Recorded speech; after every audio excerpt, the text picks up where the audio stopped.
Now we come to verse 1, chapter 8. When he opened the seventh seal, there was silence in heaven for about half an hour. Now, as we know, it is Jesus who breaks every seal. It is he mentioned here. When he opened means it's when Jesus opens the seventh seal, there is silence in heaven for about half an hour. Now, the opening of these seals, all these 6 plus the 1, 7, what does it initiate? It initiates the judgments of God on the earth and on its citizens. Already this judgment has started. We have seen it in chapter 6. Those 6 seals, what we saw, the judgments have already been initiated by God. They are just going to continue and progress and become more and more, you can say, frightening to read here. You can imagine what will happen on the earth that time. Okay, so we need to understand now, this 7th seal, it is the start of the next set of judgments. We finished the seal judgments, now we are coming to the trumpet judgments. So the 7th seal is the starting of the 7 trumpet judgments of God. 7th seal, it's also the first trumpet judgment of God. And in this chapter, we are going to read about the 4 trumpet judgments. Chapter 8 will have only 4 trumpet judgments. The remaining 3 it will come in chapter 9. So 4 trumpet judgments we are going to study today in chapter 8. Now what we see in verse 1, we read that there is half an hour silence in heaven. Before this trumpet is blown, there is half an hour silence in heaven. Now just go back to chapter 7. If you read verse 11, it speaks all the angels around the throne, the elders, the 4 living creatures. What were they doing? They all fell on their faces. They were praising God. They were worshiping God, declaring amen, blessing, glory, wisdom, thanksgiving, honor, power, and might be to our God forever and ever. So all these angels, the elders, the 4 living creatures, they are just praising and worshiping God in the previous chapter, chapter 7, verse 11. So, but the thing is, in the 8th chapter, the first verse says, there is suddenly a silence now. Just imagine we're all praising, worshipping, and and suddenly everything is quiet. You'll know there's something not right. Something is going to happen. That's what the angels would have experienced at that time, I believe those who were there. That's something terrible. When God stops the worship, everything stops at that time.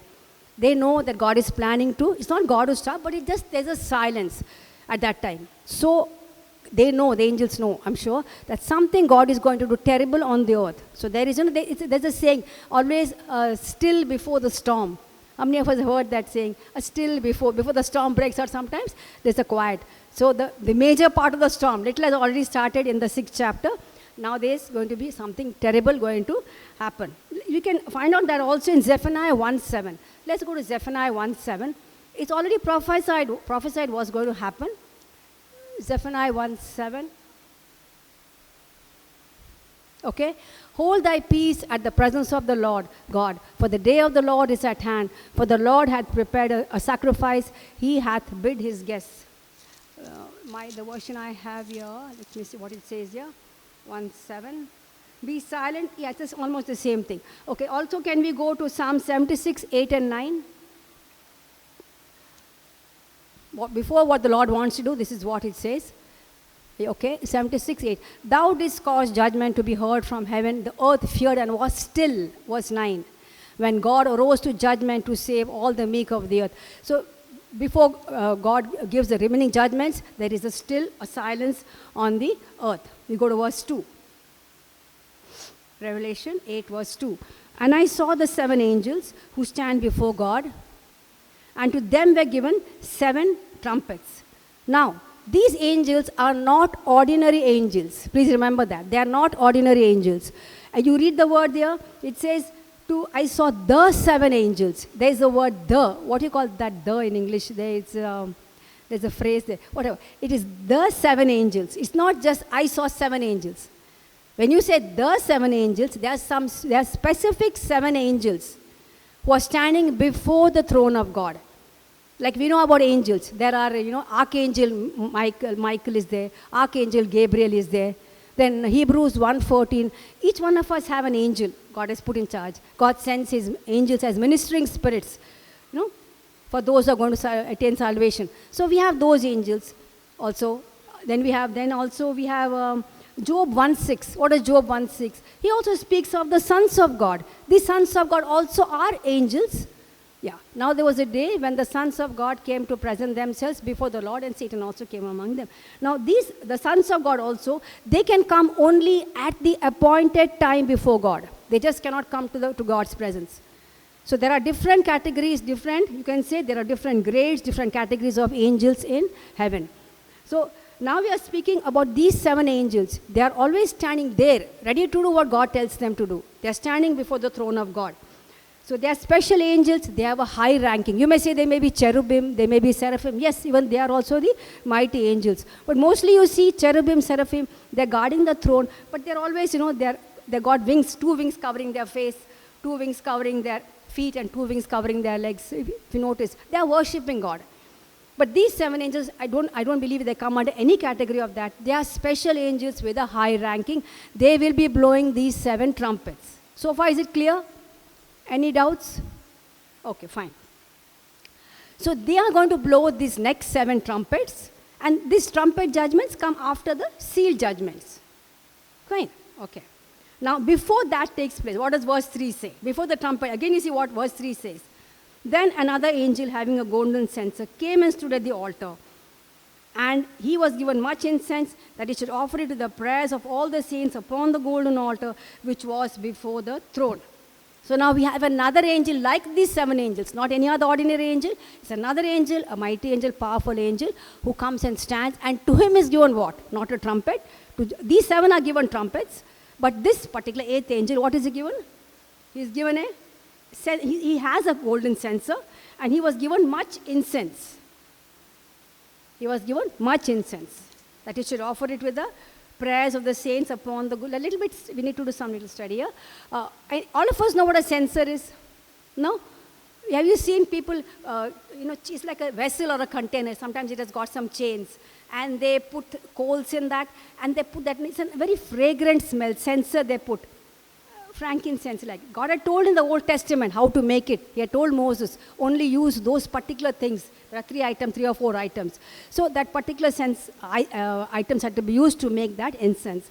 And that incense is to be put in the coals, and then you get a beautiful smell, Nice smell, fragrant smell comes up. So he has he's given a censer. He comes and stands at the altar, he says, and what happens? He is given much incense. So what is he going to do now with that? Along with the prayers of the saints, what are the prayers of the saints? If you notice, what was the saints praying under the altar in Revelation 6? How long, O Lord, holy and true, until you judge and avenge our blood on those who dwell on the earth? These are the martyrs. They're crying out for justice. In chapter 6, you see them, chapter 6 in verse 11, you see them. And what does Jesus do? He gives them a white robe. He tells them, wait.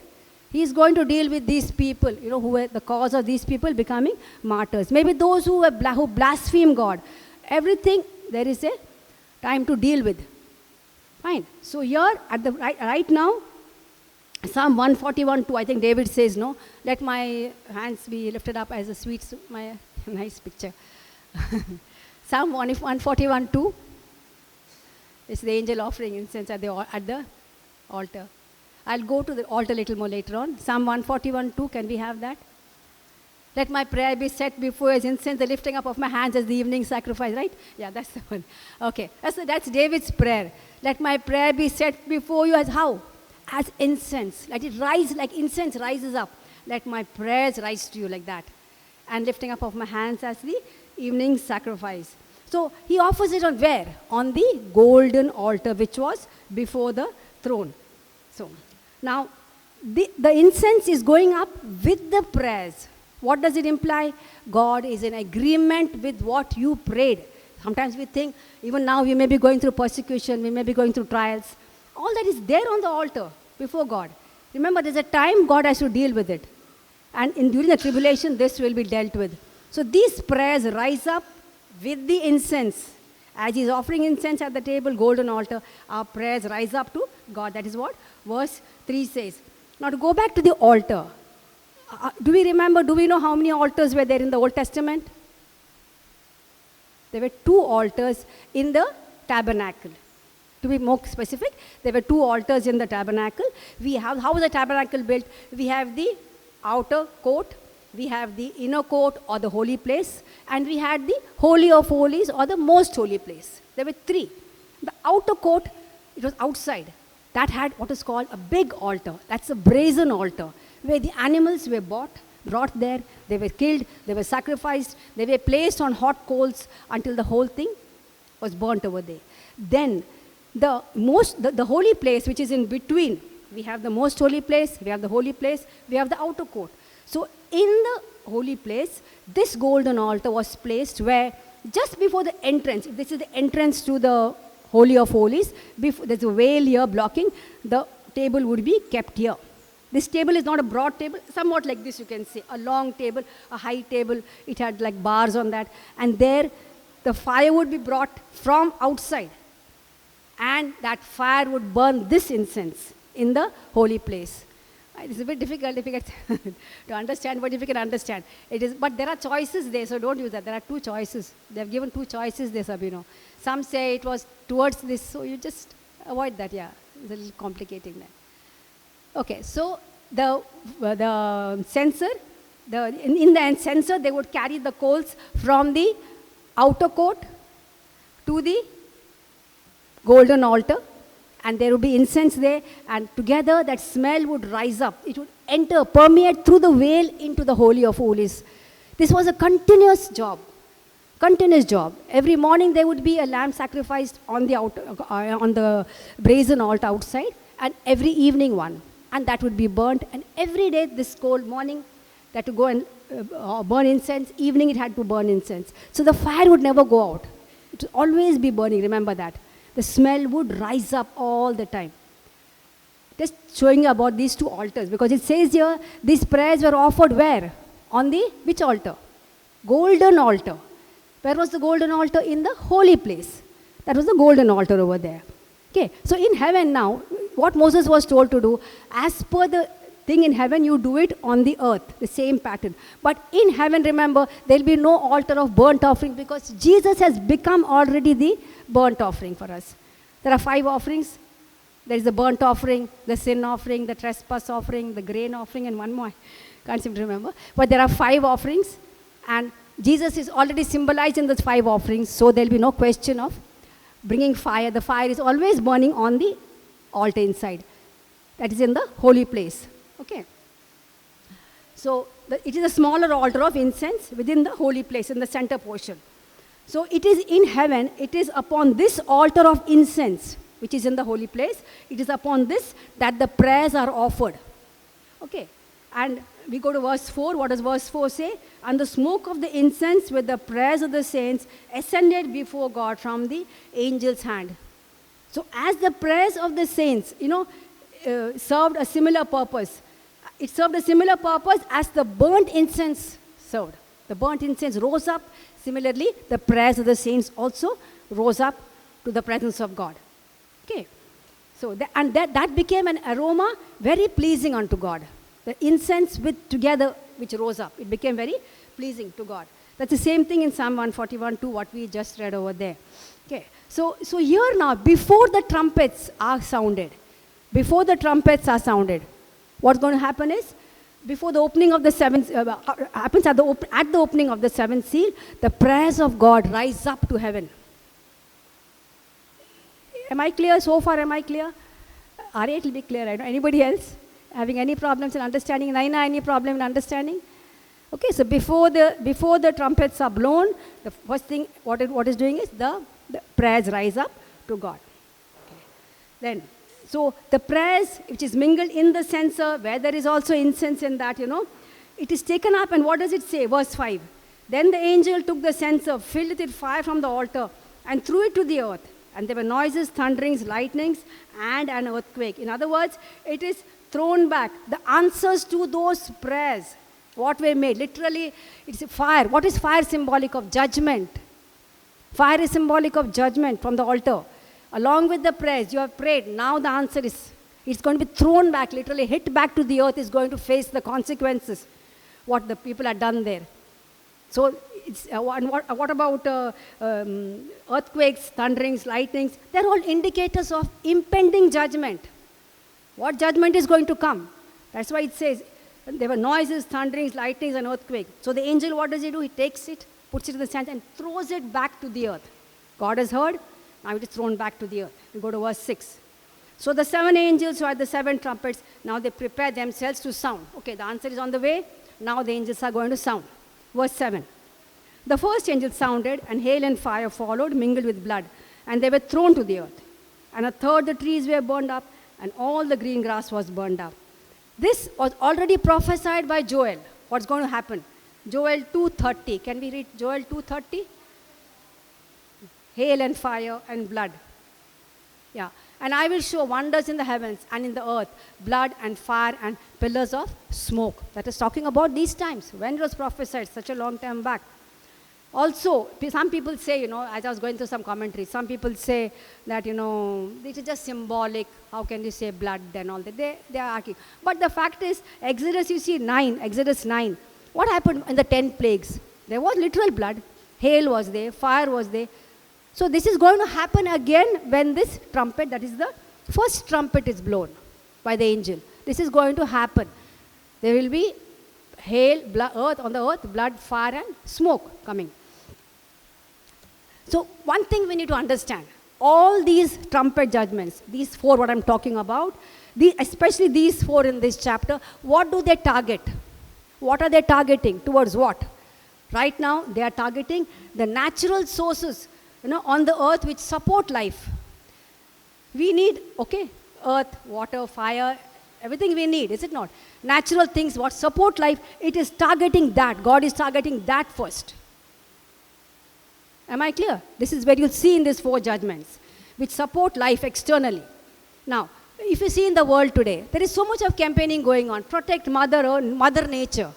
It has taken up such high priorities. Everywhere you save the planet, save the environment, protect the endangered species, they say. If you see abroad, it is, even India it is, but abroad it is something very strongly going on, where they're asked to protect Mother Earth. There's something called Earth Day celebrated in the world. Protection for the earth. So what is mankind concerned today? They are more concerned about saving the earth. It's good. Nobody is saying no. Nobody says you should dirty the earth and not protect. Nobody is saying no. But when that takes a priority over seeking the true God, God has to deal with mankind then. Little by little, if you see this thing about the earth and environment and everything, it's taking higher priority than people actually, understanding what the Lord, about Jesus, coming to God, accepting Him. They're not bothered about that, about the true God. They're only bothered about this. So the thing is, God has to deal with fallen mankind. They worship the created rather than the true creator. The true creator. The created rather than the creator. So God has to deal with mankind. That's what we see happening now here. So in the first trumpet judgment, what do we see? A third of the trees are burned up. Okay. And then all the green grass. How are they burned up? By the hail and the fire. If you look back to the third trumpet, the third seal judgment, what would be? There was going to be a great famine. The fellow on the black horse with the scales, right? There's going to be a great famine. So just imagine, already there's a famine on the earth. And now with this judgment, 1/3 of the trees are burned up. Whatever grass is growing, 1/3 of that also is burned up. You can imagine the difficulty people will go through. Imagine fruit. You think of not everything, 1/3. In the bowl judgments, you'll have half. But in this, you have 1/3, little less now. But it'll increase more.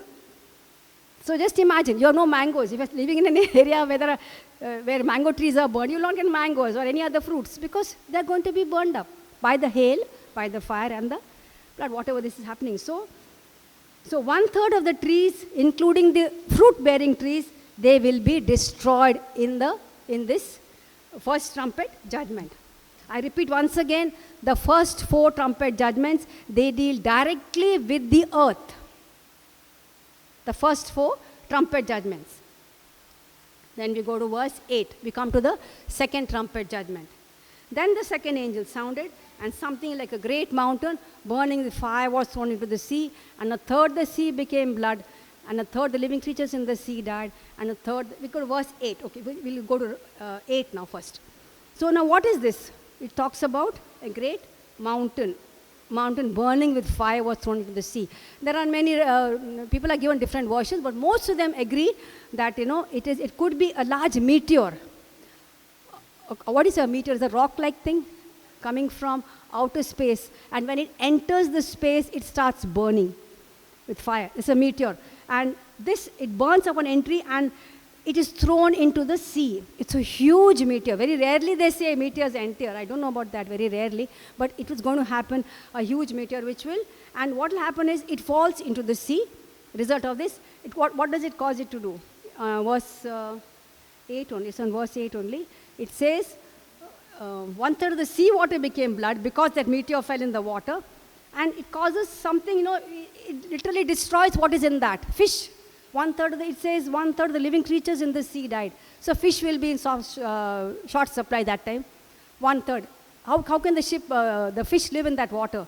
Where that it sort of becomes, I don't know, uninhabitable for the fish species to live in that. That is the verse 8. So we come to, it happened in Exodus, in the plagues of Egypt. There also the sea water became into blood. If you remember the plagues, in the 10 plagues. Anybody remembers the 10 plagues? The sea became into blood? Yeah. So the similar thing here, as I'm saying. Then we go to verse 9. And a third, that I also spoken about third 9. 1/3 of the fish dies. 1/3 of the ships are destroyed. I was just reading one of the commentaries. They say at a time, 50,000 ships are there sailing in the oceans at any particular given time. Imagine 1/3 of these ships. That will be how much? 1/3 of 50. Johnson. 1/3 of 50. Who's fast? About 18? 17? No.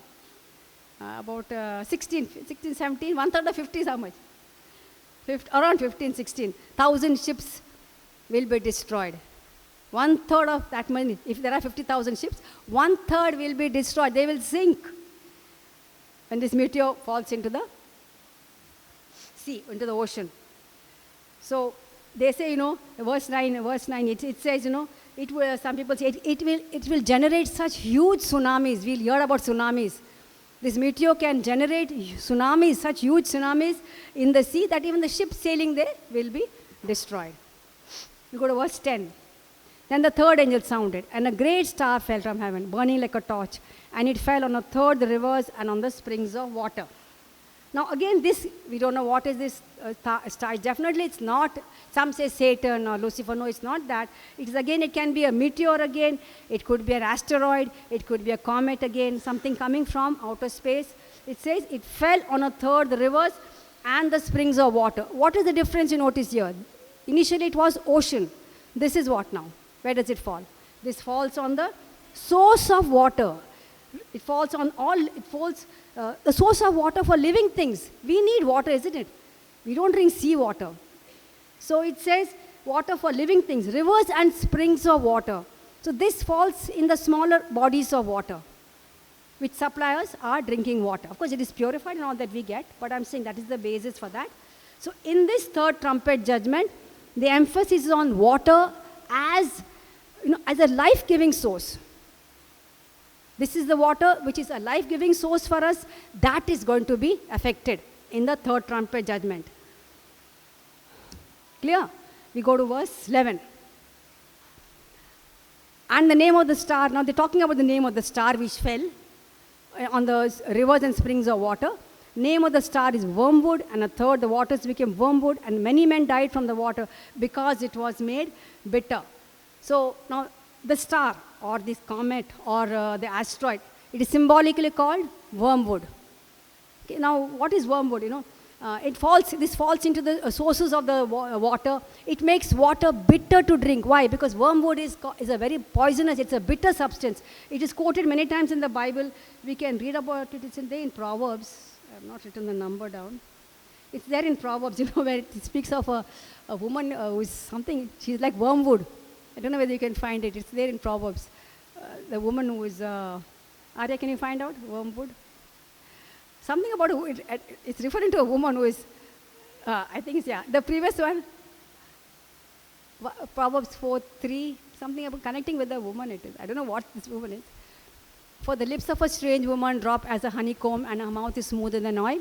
Then verse 4, but her end is bitter as wormwood, sharp as a two-edged sword. It could be also to the false doctrines, that also could be. But here it says, it refers wormwood is a bitter thing that falls and makes the water bitter, which makes it unfit to drink. Wormwood makes the water. That is why people are dying. 1/3 the people will die because there is no water to drink. The water is bitter. It's in Deuteronomy 29:18 also we get that wormwood. Or it's close to that word, I think. It's some kind of a poison, which is from some root they get that. Deuteronomy 29:18. Lest there should be among you man, woman, or family, or tribe whose heart turneth away this day from the Lord our God to do and serve the gods of these nations. Lest there should be among you a root that beareth gall and wormwood. People who draw other people away from the Lord. They are like these bitter people. They are like wormwood, it says. So it means bitter. Now the thing is, why God allowed this? During the tribulation time, after the rapture of the church, during the tribulation time, after the rapture of the church, people will still not change. They will still be in idolatry. They will still run behind false gods. No matter what has happened, they are stubborn. They'll still be bitter. Maybe they'll be bitter towards God. Why did you allow that? They don't see their own hearts, but they will be bitter. What does God do? You have bitter water to drink. He gives them this bitter water. So the source of life-giving water, that's not the spiritual, I'm talking about physical, what we need, 1/3 will die from that because there's no water. Jeremiah 8:14, same thing you see here. He judges their bitter attitude, God, by giving them bitter water to drink. Jeremiah 8:14, why do we sit still? Assemble yourselves and let us enter into the defense cities and let us be silent there. For the Lord our God hath put us to silence and given us water of gall to drink because we have sinned against the Lord. That's what Jeremiah, what were they doing, Israelites? They were sinning against the God. So this was in another way. He gave them gall of wormwood water, literally you can say. Gall is bitter. Basically, gall is bitter. We know on the cross they gave Jesus that bitter thing, no? Gall like. They gave him to taste. That is bitter. They gave that. So we see literally many men dying because drinking this bitter water because wormwood is poisonous. We go to verse 12. Then the fourth angel sounded, and 1/3 the sun was struck, 1/3 the moon, 1/3 the stars. So 1/3 them were darkened, and 1/3 the day did not shine, and likewise the night. We see this happening in Joel, if you read in Joel 2:10 and 11. Same thing was prophesied the day of the Lord, when the Lord is getting ready to pass his judgments. Already prophesied by Joel. The earth shall quake before them. The heavens shall tremble. The sun and the moon shall be dark, and the stars shall withdraw their shining. 11. And the Lord shall utter his voice from before his army, for his camp is very great, for he is strong that execute his word. For the day of the Lord is great and very terrible, and who can abide it? So it's already been prophesied. Oh yeah. So, in the fourth trumpet judgment, we see now what is here. We see a partial, it's not fully, it says 1/3 the sun was struck, 1/3 the moon, and 1/3 the stars. They were darkened. So 1/3 the day did not shine, and likewise the night. Suppose you say this is for the children, we will understand. Suppose you say our day starts from 6 in the morning to 6 in the evening, we have sunlight. So we have 12 hours of sunlight. So 1/3 of 12 is how much? 4, correct? If you divide 12 by 3 is 4. So 4 hours you will not get any sunlight. So maybe it will be just for 8 hours in the day you will get sunlight. Later on it will be half the day, but right now it is 1/3 of the day. Sun won't shine. Nighttime you will not get any moonlight for 1/3 of the time. Stars which we see little twinkling for 1/3 the night you won't get it. That is in the fourth trumpet judgment. Some people say also it could be an eclipse which blocks out the light to the earth at that time. It could be an eclipse happening at that time also. But whatever it is, God is going to do it. There will be a darkening for 1/3. Then we come to 13. And I looked, and I heard an angel flying to the midst of heaven, saying with a loud voice, Woe, woe to the inhabitants of the earth, because of the remaining blast of the trumpet, the 3 angels are about to sound. Okay, now here. Some versions say, I don't know what is your version. Does it say angel in all your versions? What does verse 13 say? Some versions say it's eagle flying. Anybody can tell me you have the word eagle in your version, whether it's NU version, whether it's RESV. If it is eagle also, it's no problem. It could be angel flying, it could be eagle flying. You might say, how eagle? Let's go back to Revelation 4, verse 7. What are the faces of the four people? One had a face like an eagle. So that angel, the four living creatures, one of them was like a lion, like a calf, like an eagle, and like a flying eagle, and like a man. Four of them had a face like a man. One was like a flying eagle. So it could be, they might, as John saw it, it could be maybe as a flying eagle, because it looked like an eagle, the face, or an angel actually. Okay, so whatever it is, both are right. So what does the angel say? Woe, woe, woe. These are three terrible words. Each of these woes, it will appear in chapter 9. Each of these, they are mentioned. And they are the remaining three judgments. They are only 4 here. The fifth judgment, woe. Sixth judgment, there will be a woe. Seventh judgment. Fourth, fifth, sixth trumpet judgments. Each one, something worse and worse is going to happen. That's in chapter 9. You will see that happening. So the angel is sounding that because, he says, because of that. So what does this woe actually mean? Some terrible calamities. You may say, what can be worse? This itself, see, even today, when things go wrong, we find now it's difficult to cope. What will be the situation after the rapture takes place, when the church is out, and God is dealing with the people living on the earth? They're still stubborn. They don't want to come to the Lord. They still want to do their own things. They'll have to go through all this. It's so scary. Imagine it's going to get just worse and worse. This itself is bad enough. Yeah.